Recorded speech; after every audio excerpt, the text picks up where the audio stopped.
any. It was 5 years ago. I was a teacher, and I made a huge mistake with a 15-year-old boy that I will regret for the rest of my life. I served my time in prison, and I'm still dealing with things in therapy.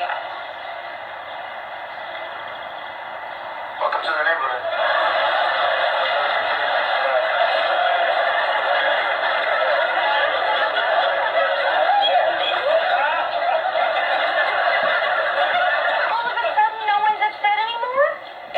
Because she's a woman and he's a boy. Am I the only one who finds this disturbing? Yeah, pretty much.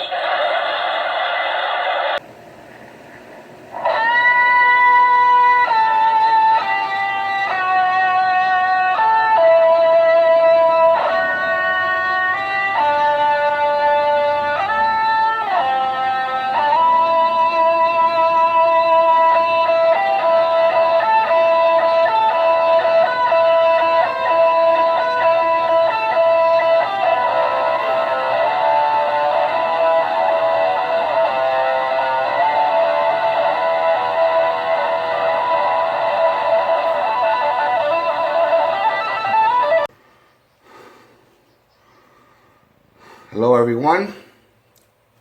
Once again, this is Dare to Speak. And I want to talk on a topic that it's really controversial, but at the same time I think it's pretty much, it's so painfully obvious.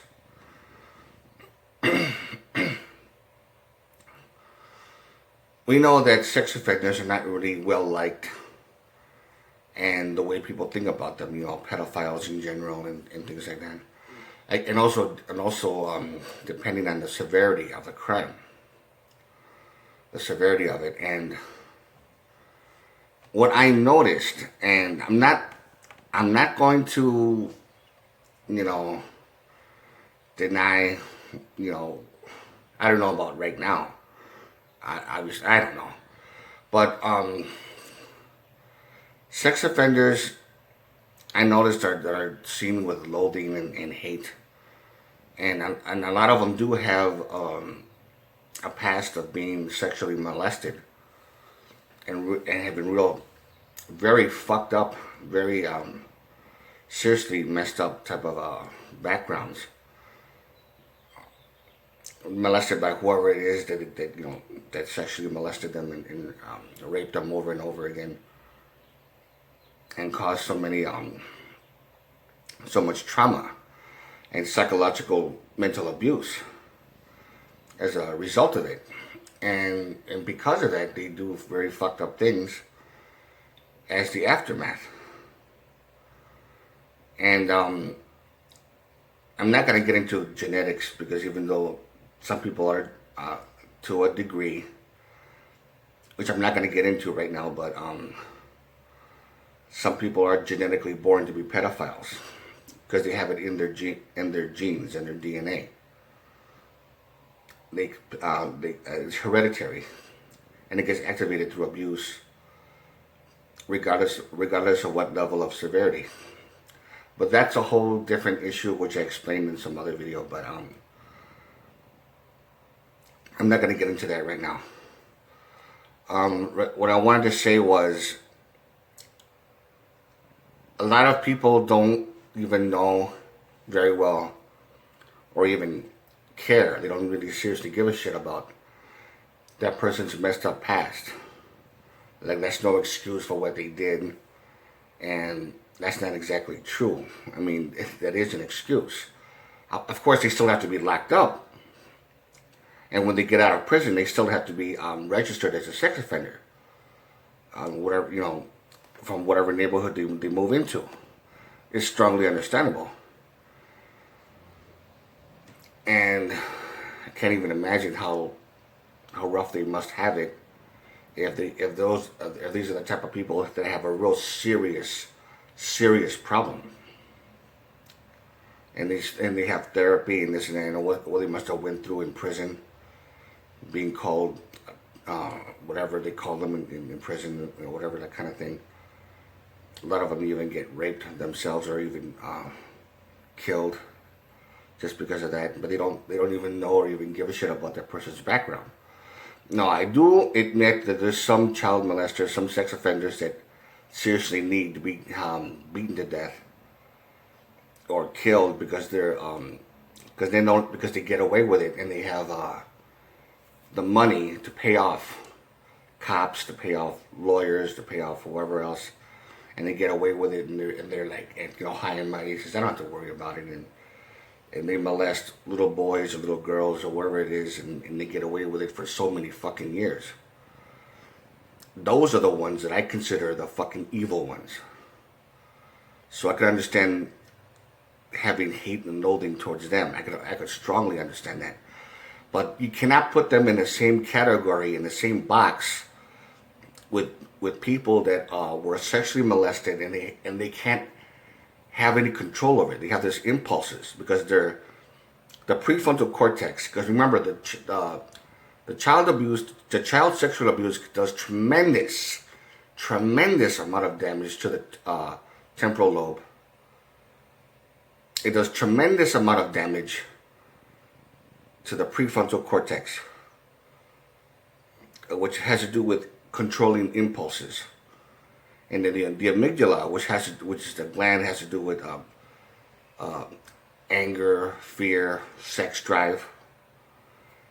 When that's compromised, because there's not enough temporal lobe tissue, brain tissue, to keep it in check, you know pretty much what's going to happen. And the prefrontal cortex, the part right here, that has to do with ethics, empathy, and mental control. That's what this part is for. When that's damaged from all the sexual abuse, because it starts dissolving away little by little, and it starts dying out from all the psychological abuse, from the raping and the molestation and things like that for so many years.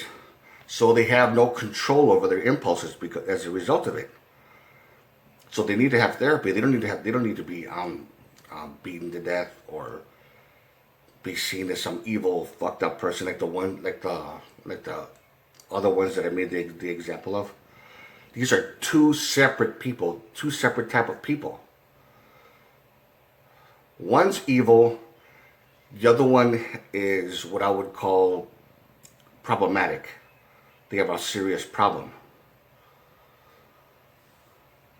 And going to what the video title says, which I wanted to make clear on, was when there's female sex offenders, they pretty much have it a little bit easier than men, depending on the case, depending on the way the woman looks, especially.